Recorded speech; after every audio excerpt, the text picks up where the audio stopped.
Going on. The Chicago Bulls, the last stand, 7-8, and we're closing in almost on the end next week. And even though it's been fascinating and enjoyable, I will be glad when it's over because I remember pretty much all of this. There've been some things I didn't know, but over 80% of it I had already 85% I knew, and I had seen the stuff that had been showed. And it's not they've just done it in a different way. But my takes are my cliff notes, if you will, to get that out the way. Well, as great as Michael Jordan is as a player, and I'm gonna tell you to start off with this disclaimer, stay off right now. Still very sad about his father and everything because that was horrific and crushing and mind blowing. And I still don't believe that baseball was, all end all be all because he really wasn't. He was okay. It did help him with his fadeaway jump shot when he came back to playing basketball, but he wasn't gonna be Bo Jackson. He wasn't gonna be Deion Sanders or Brian Jordan, meaning guys in the 90s who did the two sport thing. He wasn't gonna be that dude. He had some form and he was okay, but it really wasn't gonna be that. That wasn't gonna be the bread and butter. You know. Now, but I do understand. When it was as far as concerned, and that was very heavy. So that was a very heavy part. Now, getting past back into the other aspect, his ego is still so grand. It's reminding me of them old Living Colors in Color when they did the Ted Turner in Color, when he sits in the chair and he reflects on the throne and how he pontificates of what he says. And Jordan was hilarious because he sits there and he's like, "Well, I only knew one way of winning, and Michael Jordan's way of winning, and if you didn't do it, And he cracks me up at how he is so self righteous about it. And you almost feel like his scratch and competitiveness is like it's left him to be a very sad, bitter dude because it's just it's just like his Hall of Fame speech was so bizarre and crazy and cracked me up because he's the older brother, he's the old school brother that's like, get off my lawn, you ain't worth my lawn, and I'm not you can't cut the grass like Michael Jordan can. And I know, I can only imagine what he said to guys on the Charlotte basketball team, talking crazy. And at points, yeah, because it's bewildering in some things. Now I'll get back to him. Scottie Pippen, who's considered one of the 50 greatest basketball players that can be subjected to your opinion. And his questionable, how he's still defiant about.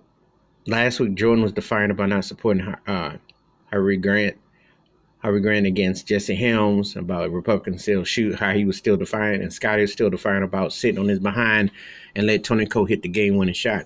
Scottie Pippen has been one of those guys that his defense was nasty.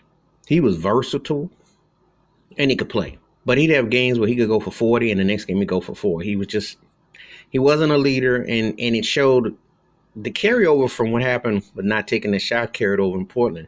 I still say 20 years ago, he had a chance to be Shaq in his peak and prime and Kobe on the come up and Phil Jackson. And he beating the Lakers and gone and beat the Pacers in the finals. History might look at Scottie different, but he never was the leader, never was that dude. Then he went to Houston, and before that, and he bellyached with Charles Barkley and got into a stew. So he's just made himself, a guy who is a great talent, who was a great player. But he could have been better with the right attitude. And some things just haven't changed. And I didn't like how this came off in the show. I'm sorry.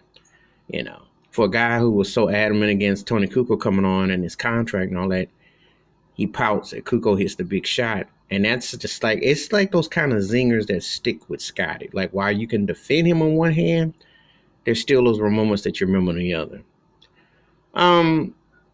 And looking at this, it was very Jordan was more reflective. His mother spoke, which was cool. And he talked about his championship comeback. I remember when he beat the Sonics. I still say Dennis Rodman should have been the MVP of that finals. He stole 2 of those games. The Sonics were just trying to jack a lot of threes, which worked for Rudy T and the Rockets. And right now that would be perfect. But the Sonics didn't have anybody in the glass, and Rodman took advantage of it. And then, of course, the Horace Grant aspect, which is looming, when he went to Orlando with Shaq and Penny, and they went to the finals. Well, we lost the Rockets, but Horace Grant got lifted out of Chicago Stadium, which was a turning point because Michael Jordan's ego thought he could come back from playing baseball, and he was just too light in the kicks, and he looked like a deer lost in headlights.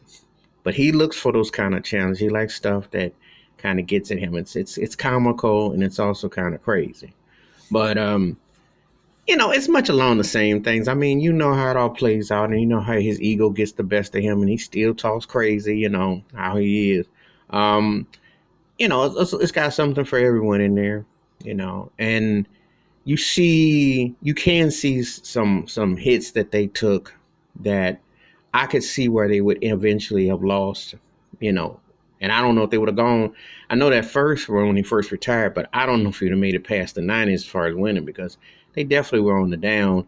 What you see in some things they was taking, and I still don't know how the Pacers did lose that Game 7 in Eastern Conference Finals. I know they didn't rebound. Reggie Miller did not rebound, and they missed a couple opportunities. They should have won that game. I still say that. I know why Utah lost to Chicago because they did a good job. As great as Utah's pick and high screen pick and roll was, and everything, and the way Jerry Sloan coached up the Jazz were very mechanical, and they never had that other scorer to come and Karl Malone. Um, John Stockton was great, but Hornacek was good, but they didn't have that other dude, and they missed having a center. There's a couple of things that they really missed that cost them. You know, but it was you remember you seen all this, but 7 and 8.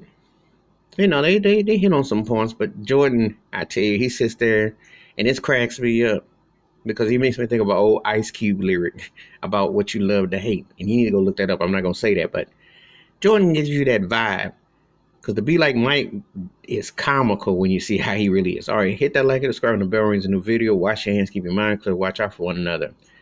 And this documentary has been a stone cold trip. I'm out.